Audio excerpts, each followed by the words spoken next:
욥이 고난을 받을 때 친구들이 처음에는 위로하러 왔지만 가만히 생각해 보니까 위로만 해가지고는 될 것 같지가 않아요. 그래서 원인을 찾아내면서 또 욥에게 촉구를 하다 보니까 그 논쟁이 됐습니다. 그래서 많은 이야기들을 욥과 그 친구들이 나누게 되는 거죠. 그러나 아무리 많이 얘기를 해봐도 인간들끼리 생각을 나눈다고 해서 그 문제가, 더구나 그 큰 문제가 해소가 되지를 않습니다. 그래서 첫 번째 모두 이야기들을 다 나눈 다음에 욥은 하나님을 향하여 탄식 기도를 하는 대목이 욥기 13장 20절부터 14장 22절까지 나와 있습니다. 친구들하고 이야기를 할수록 너무 답답했을 거예요. 또 힘들었을 거고요. 그래서 하나님을 향한 탄식으로 옮겨갑니다. 그래서 욥기 12장 4절에 보면 하나님께 불러 아뢰어 들으심을 입은 내가 하나님께 기도해서 응답을 받은 내가, 하나님이 나에게 기도에 응답을 해주시는데 과연 너희들이 말하는 것처럼 내가 하나님과의 그 관계가 잘못됐다면 하나님이 내 기도를 들으시겠는가 하는 반문인 거죠. 그래서 오히려 나를 괴롭게 하지 말고 잠잠해라. 나는 하나님 앞에 나아가서 아뢰겠다. 그래서 욥기 13장 3절에 참으로 나는 전능자에게 말씀하려 하며 하나님과 변론하려 하노라. 너희들하고 대화 이렇게 변론하는 게 아니고 나는 하나님하고 얘기하고 싶다, 그런 얘기입니다. 그래서 그 욥의 탄식 기도가 욥기 13장 20절부터 28절까지 나옵니다. 시적인 표현으로 되어 있기 때문에 표준세 번역이 좀 더 잘 번역을 한 것 같아서 제가 그 대목을 읽어드리겠습니다. 내가 하나님께 바라는 것은 두 가지밖에 없습니다. 그것을 들어주시면 제가 주님을 피하지 않겠습니다. 나를 치시는 그 손을 거두어 주시고 제발 내가 이렇게 두려워 떨지 않게 해 주십시오. 하나님께서 먼저 말씀하시면 제가 대답하겠습니다. 그렇지 않으시면 제가 먼저 말씀드리게 해 주시고 주께서 제게 대답해 주십시오. 내가 지은 죄가 무엇입니까? 내가 무슨 잘못을 저질렀습니까? 내가 어떤 범죄에 연루되어 있습니까? 어찌해서 주께서 나를 피하십니까? 어찌해서 주께서 나를 원수로 여기십니까? 주께서는 줄곧 나를 위협하시렵니까? 나는 바람에 날리는 나뭇잎 같을 뿐입니다. 주께서는 지금 마른 지푸라기 같은 나를 공격하고 계십니다. 주께서는 지금 내가 어릴 때 한 일까지도 다 들추어내시면서 나를 고발하십니다. 내 발에 착오를 채우시고 내가 가는 모든 길을 낱낱이 지켜보시며 발바닥 닿은 자국까지 다 조사하고 계십니다. 그래서 저는 썩은 물건과도 같고 좀먹은 의복과도 같습니다.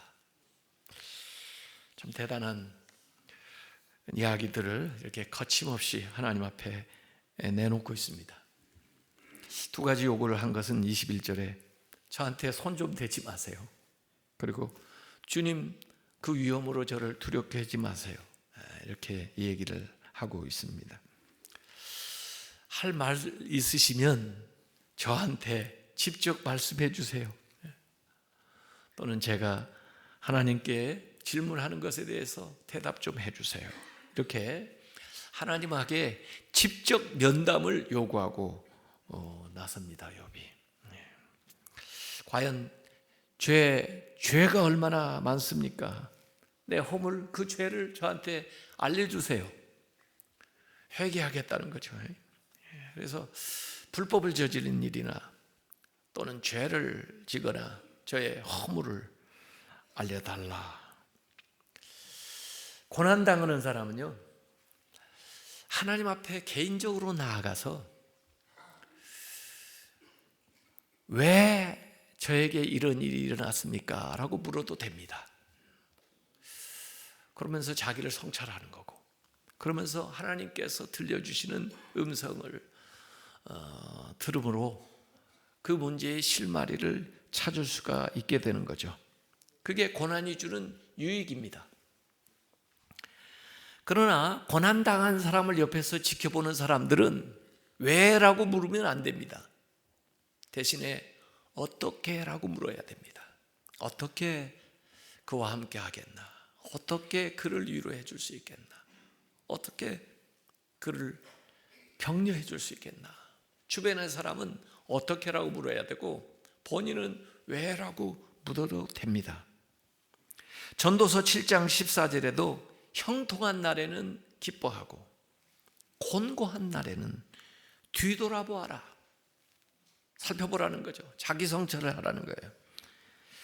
기뻐하는 것과 뒤돌아보는 것, 이 두 가지를 하나님이 병행하게 하사 사람이 그의 장래의 일을 능히 헤아리 알지 못하게 하셨느니라. 그런 과정을 통해서 우리가 알지 못하는 장래의 일들을 헤쳐나가게 되는 거죠. 그래서 오늘 욥기에는 친구들과 대화하는 간간이 하나님에게 탄식하고 심지어 항변하는 이 욥의 이야기들이 곳곳에 기록이 되어 있습니다. 그래서 그 욥의 탄식을 읽을 때 때로 의문이 나요. 과연 네가 성경의 앞에서 온전하고 정직해서 하나님을 경외하며 악을 떠난 자라고 그랬는데 과연 그런가 하는 질문이 생기죠. 물론 욥이 고난을 받기 시작할 때는 주신 이도 거두신 이도 여호와시니 찬송을 받을지어다 하고 또 하나님께 내가 복도 받았으니 화도 받지 않겠는가 그렇게 시작을 했지만 이 친구들 자기를 이해해 주지 못하고 오히려 더 공격하는 이 친구들 앞에서는 점점 탄식하는 소리가 커져요. 그래서 자기가 태어난 날도 저주합니다. 내가 왜 이렇게 태어나가지고. 욥기 10장 1절에서 3절에 보면 내 영혼이 살기에 곤비하니 내 불평을 토로하고 내 마음이 괴로운 대로 말하리라. 내가 하나님께 아뢰오리니 나를 정죄하지 마시옵고 무슨 까닭으로 나를 더불어 변론하시는지 내게 알게 하옵소서. 주께서 주의 손으로 지으신 것을 학대하시며 멸시하시고 악인의 꾀에 빛을 비추시기를 선히 여기시나이까 하고 반문하는 이런 대목도 나와요. 욥기 23장 2절에도 오늘도 내게 반항하는 마음과 근심이 있나니 내가 받는 재앙이 탄식보다 무거움이니라. 아무리 내가 탄식을 해도 내가 받는 재앙이 더 크다. 이런 말을 욥도 하고 있는 겁니다. 그래서 우리는 은연중에 믿음 좋은 사람은 감정을 잘 다스리고 이런 불경한 말은 입 밖에도 나오지 않도록 주의해야 된다 그러는데 사실 욥은 그런 것 같지가 않아요. 자기 처지를 하나님 앞에서 탄식합니다. 하나님을 믿지 않기 때문이 아니라 하나님을 잘 믿어야 하기 때문에 하나님을 믿기 때문에 하나님을 앞에 탄식을 하는 거죠. 이 탄원하는 것은 하나님을 부르는 거고 그 상황에서 하나님의 음성을 듣고자 하는 것이에요. 그래서 이 탄식은 강한 형태의 간구 기도라고 볼 수가 있습니다. 또 하나님이 하신 약속에 대한 요구를 하고 있는 거죠. 그래서 마치 자녀가 그 아버지에게 사랑하는 그 아버지에게 달려가서 투정을 하는 것과 비슷한 내용들입니다. 근데 이 욥만 탄식하는 게 아니고 성경에 보면 그런 탄식 시, 탄식 기도가 많이 나와요.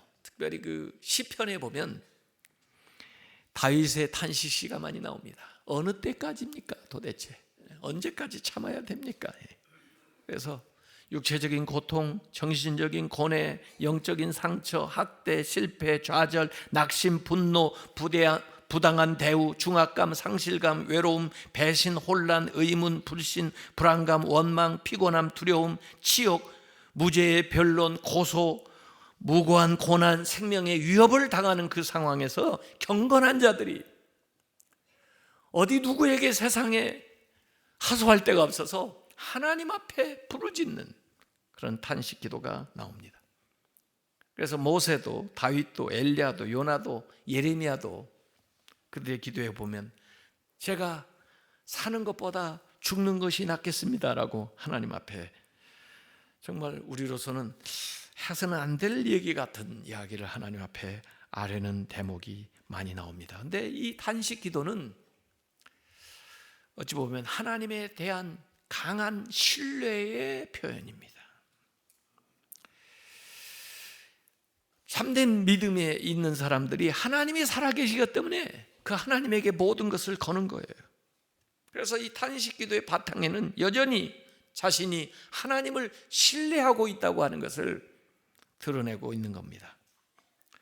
근데 이 시편에 나와 있는 탄식시하고 욥의 탄식 기도가 좀 차이가 나는 게 있어요. 시편의 탄식시는 탄식으로 시작했다가라도 그 시편을 마치기 전에 감사와 찬양으로 또는 확신으로 이렇게 결말을 맺습니다. 그래서 욥기는 시편의 그 탄식시와 좀 달리 계속해서 하나님 앞에 항변을 하는데 끝날 때까지 계속해서 질문을 하는데 그 질문을 하는 와중에 어떤 기쁨과 찬양과 신뢰로 끝나는 그런 모습이 안 보여요. 그래서 이 시편과 욥의 탄식시는 좀 다른 것입니다. 모세가 탄식할 때도 하나님은 해결책을 가르쳐 주셨고, 예레미야가 탄식할 때는 그가 알지 못하는 것을 하나님이 깨우쳐 주시면서 책망을 하셨고, 엘리야가 탄식을 할 때는 하나님이 찾아오셔서 그의 필요한 것을 채워주면서 위로를 해주셨는데, 욥이 탄식할 때는 여전히 묵묵히 침묵하시면서 기다리고 계시기 때문에 욥은 더 힘든 거죠. 그래서 욥은 계속해서 왜 이 괴로움을 주시는지 이유를 알려달라고 탄원하고, 왜 자신만 이런 고난을 당하는지, 그런데도 왜 외면하고 계시는지 좀 알려달라고 하고, 내가 그동안 알고 있었던 그 하나님의 공의가 어디에 갔는지, 왜 나에게는 이렇게 어려움 드냐고 탄식을 하고 있는데도 불구하고 하나님이 침묵하시는 거예요. 그래서 이 욥의 탄식은 예수님이 십자가에 못 박혀 돌아가실 때에 탄식한 것과 매우 흡사합니다. 예수님이 십자가에 못 박혀 돌아가실 때 엘리 엘리 라마 사박다니, 나의 하나님 나의 아버지여 왜 나를 버리시나이까, 이렇게 탄식하던, 계속적인 고난을 감당하셨던 예수님, 그러면서도 끝끝내 그 십자가의 고난을 당할 수밖에 없었던 그 예수님의 모습하고 이 욥의 탄식은 너무나 닮은 거죠. 그래서 하나님이 안 계신 건 아니지만 오늘 이 상황에 하나님이 부재한 것처럼 느껴질 때, 그때 신자들은 더 힘든 겁니다. 아직 최종적인 결론은 아니지만 보류된 그런 결론을 오늘 보고 있는 그 상황이 힘들다 하는 얘기죠. 그럼에도 불구하고 이 욥기는 계속해서 하나님이 그를 눈여겨보고 계시고 그와 함께 하시다는 것을 알려주고 있어요. 그래서 오늘 욥은 이 고난, 어려움을 통해서 친구들과 많은 이야기를 했지만 그 이야기에서 결론을 찾아가는 것이 아니고 결국은 기도를 통해서 그의 마음을 하나님께 아뢰고 또 그 기도를 통해서 결국은 하나님께서 그 기도에 응답하시는 방법으로 그 자신의 어려운 이야기들을 풀어가는 그것이 욥기의 이야기입니다. 그래서 하나님, 제가 누구라고 저를 이렇게 눈여겨보고 계시면서 심지어 어렸을 때 지었던 죄까지도 다시 생각나게 하십니까? 나무는 희망이 있는데 겨울 지나도 봄이 되면 다시 피어날 희망이 나무는 있지만 나는 그만 또 못합니다 하는, 그러니 나를 기억하소서, 저는 이 고난의 날 동안에 풀려나기를 기다립니다 라고 주님을 부르는 대목이 오늘 욥기 14장에 나오는 탄식 기도였습니다. 계속해서 친구들의 또 논쟁이 계속되다가 결국 이제 욥기 마지막 38장에서 41장까지 드디어 하나님께서 말문을 여시는 거죠. 그래서 넉 장에 걸쳐서 총 126절에 하나님의 말씀이 나오는데, 그러나 사실 솔직하게 그 하나님 말씀하신 것을 읽어봐도 하나님이 욥의 고난에 대한 직접적인 해명의 말씀은 안 하세요. 오히려 창조 세계에 대한 말씀을 하시고 또 이 세계를 섭리하시는 하나님의 그 뜻에 대한 이야기만 하셔요. 욥의 그 말씀을 듣는 중에 첫 번째 했던 반응은 욥기 40장 4절입니다. 보소서, 나는 비쳐나오니 무엇이라 주께 대답하리이까? 손으로 내 입을 가릴 뿐이로소이다 하면서 계속 하나님 말씀하시도록. 그런데 결국 하나님의 말씀의 뜻을 가만히 헤아려 보면, 그래 욥, 내가 네 친구들보다는 더 옳은 말을 하더라. 그런데 너도 아직 모르는 게 많다.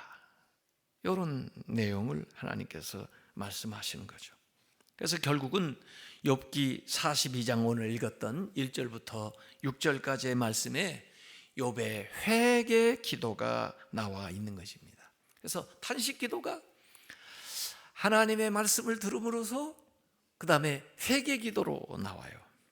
그런데 여기 첫 번째, 하나님의 전능하심을 믿는다라는 고백이 42장 2절에 나와요. 주께서는 못 하실 일이 없사오니 무슨 계획이든지 못 이루실 것이 없는 줄 아오니. 하나님은 다 아신다. 나는 모르지만, 그리고 하나님이 계획하신 것은 하나님의 섭리대로 이루어진다. 구체적으로 일어난 일에 대해서 잘 알지 못하지만 내가 분명히 아는 것은 하나님의 전능하심, 또 하나님의 온전하심, 또 하나님이 섭리하시고 계획한 것은 반드시 이루신다는, 그래서 내 삶에 어떤 하나님의 계획이 있어서 진행되고 있다고 하는 사실을 믿는 거죠. 자기는 하지 못하지만, 자기는 그것을 아직 온전히 받아들일 수는 없지만. 그래서 욥은 두 번째로 자신의 무지함을 인정을 하고 있습니다. 42장 3절에 무지한 말로 이치를 가리는 자가 누구인가? 나는 깨닫지도 못한 일을 말하였고 스스로 알 수도 없고 헤아리기도 어려운 일을 말하였나이다. 이미 하나님께서 38장 2절에 욥에게 말씀한 적이 있어요. 무지한 말로 생각을 어둡게 하는 자가 누구냐 얘기하셨는데, 거기에 대한 것을 그대로 자기가 받아들인 거예요. 제가 알지 못해서 깨닫지도 못하고 또 헤아리기도 어렵습니다. 저는 자기의 분수를 하는 거예요. 그래서 하나님은 참되시고 하나님은 섭리하신 대로 가시는데, 반면에 저는 그 일을 잘 알지 못하겠습니다. 아직도 이해를 못하겠습니다 하는 것을 고백하는 거예요. 그러니까 세 번째, 내게 알게 하소서라고 4절에 기도하고 있습니다. 내가 말하겠사오니 주는 들으시고 내가 주께 묻겠사오니 주여 내게 알게 하옵소서. 그러니 하나님 저에게 좀 알게 해주세요. 하나님이 직접 가르쳐 주시든지, 그렇지 않으면 제가 질문할 터이니 하나님께서 그 질문에 대해서 대답을 좀 해주세요. 이렇게 질문하는 겁니다. 그 하나님의 말씀에 따라서 내가 얼마든지 생각을 바꾸고 다르게 살겠다는 이야기를 여기 하는 거예요. 우리의 토론이나 나의 지식에 인생을 세우는 게 아니라 하나님의 말씀의 믿음 위에, 토전 위에 내 인생을 세우겠다고 하는 고백을 해요. 그리고 마지막으로 이제 눈으로 뵈게 되었다. 42장 5절에 내가 주님께 대하여 이전에는 귀로 듣기만 하였사오나 이제는 눈으로 주를 배웁나이다. 이전에는 오디오였는데 이제는 비디오입니다. 그러죠. 듣는 것은 간접적인 게 많아요. 보는 건 직접적이죠. 제가 고난 받기 이전에는 귀로 하나님에 대해서 들었는데 이제 이 고난을 받는 과정을 통해서 하나님을 눈으로 보게 되었습니다. 직접 경험하게 되었습니다. 이전에는 제한적으로 알고 있었는데 이제는 더 많이 알게 됐습니다. 그래서 결론이 42장 6절에 그러므로 내가 스스로 거두어드리고 지금 행했던 말했던 모든 것들을 제가 스스로 거두어드리고 티끌과 재 가운데에서 회개하나이다. 티끌과 재라고 하면 이전에 유대인들이 회개할 때 머리에 날리면서 이제 회개기도 했던 것들을 연상시키는데 사실은 이 티끌과 재가 자신을 드러내는 거예요. 제가 정말 티끌 같은 존재, 재 같은 존재입니다. 정말 보잘것없는 존재입니다. 내 자신이 누구인가를 보게 되었고 알게 되었고 이제 하나님 앞에 회개합니다. 다른 성경에는 생각을 바꿉니다. 이렇게 고백을 하는 거예요. 회개라는 게 내 기존의 생각을 바꾼다는 거거든요. 그렇게 해서 이 고난을 통해서 나 자신을 보는 것이나 세상을 보는 세계관의 영적인 코페르니쿠스적인 혁명이 일어나 변하게 되는 이 경험을 하게 된다는 거예요. 그래서 하나님 앞에 회개하는 이 기도를 하고 나서 그 다음에 하나님께서 42장 7절부터 응답하시는 말씀이 나옵니다. 그러니까 하나님께서 판정을 하세요. 내가 다 들어보니까 그래도 욥이 옳다. 상대적이지만. 그래서 욥의 친구들 보고 너희들이 재물을 가지고 와서 제사를 드려라. 그리고 욥에게 사과하라 그랬겠죠. 그리고 욥한테는 그들을 용서해주고 그들 용서하는 표로 그들을 위해서 중보기도를 해줘라. 그래서 결국 이 욥이 친구들을 위해서 중보기도하는 이야기가 나오고 그런 다음에 하나님께서 욥을 회복을 시키시는데 제사는 이전에 2배를 줘요. 그래서 욥기 1장 2절 3절에 그 재산이 하루아침에 이렇게 날려가는 사라지는 대목이 나왔는데 이 마지막에 그것들이 갑절로 돌아오는 이야기가 나옵니다.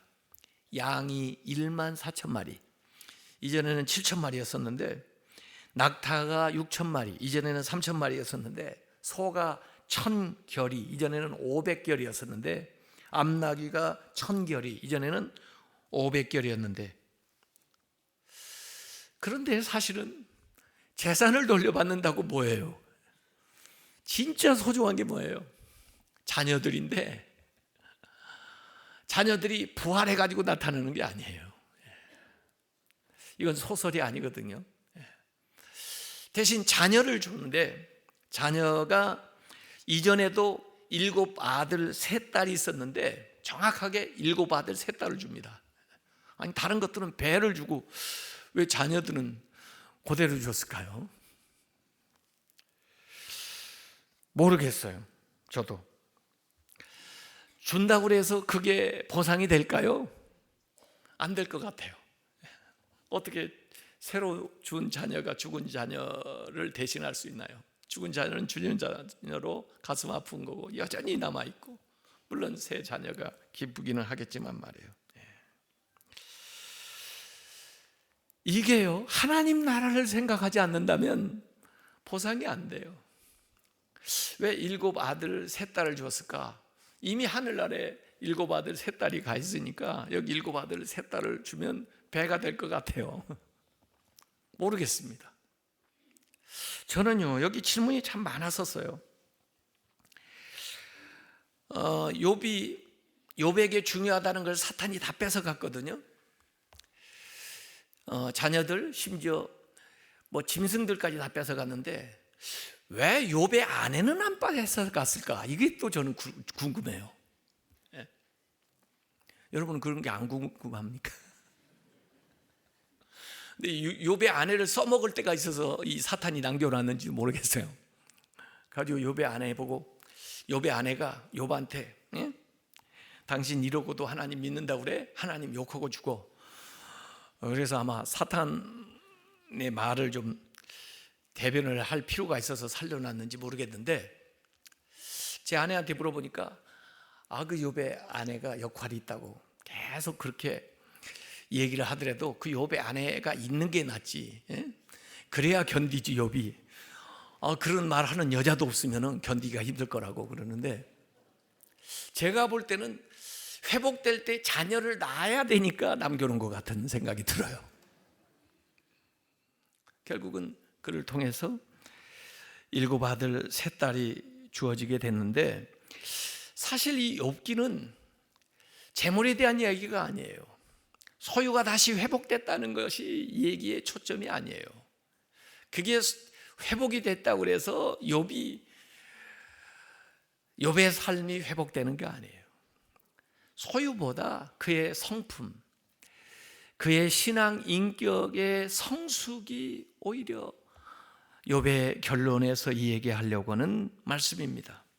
그래서 욥은 회개를 통해서 또 이러한 고난을 통해서 더 온전한 하나님의 사람으로 나아가는, 거룩한 하나님의 사람으로 되어가는 그 모습으로서 성경에서 우리에게 얘기해 주는 거죠. 성도의 고난은 더욱 온전하고 정금같이 나오게 하는 그런 수단이 된다는 거예요. 때로는 그 일에 대해서 우리가 잘 모르고, 때로는 깨닫지 못해도 하나님께서 섭리하고 인도하고 계시다는 거예요.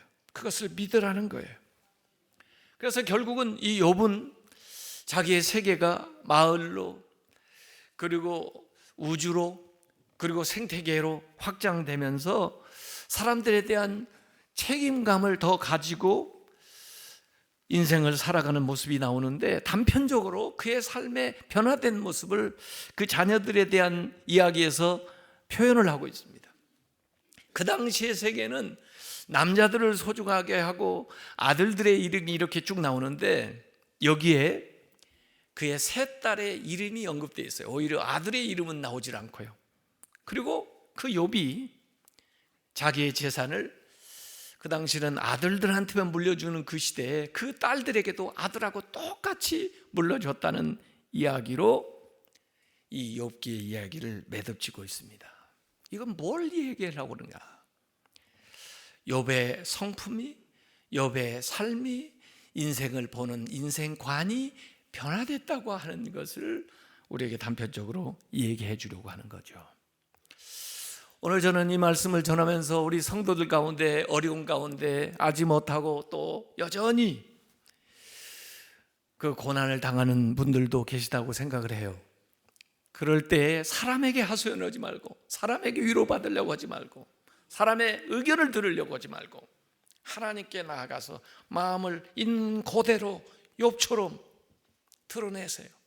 서운하면 서러우고, 원망스러우면 원망스러워, 불평이면 불평, 울고 싶으면 하나님 앞에 울고, 그리고 하나님이 들려주시는 음성, 하나님이 가르쳐주시는 것을 통해서 나아가기를 원한다고 하나님 앞에 탄식하면서 기도하세요. 그리고 그런 기회에 자신을 돌아보면서 자기가 그동안 하나님의 은혜 안에서 잘 살아왔지만 그럼에도 불구하고 하나님이 보실 때 부족한 것, 또 혹시 잘못한 것, 또 앞으로 어떻게 살아야 될 것인가를 하나님 앞에 회개하면서 나아갈 때 그 고난은 정말 비싸게 치른 고난이지만은 더 소중한 나의 믿음 생활과 앞으로 남은 생애를 복되고 아름답게 만들어 줄 줄로 믿습니다.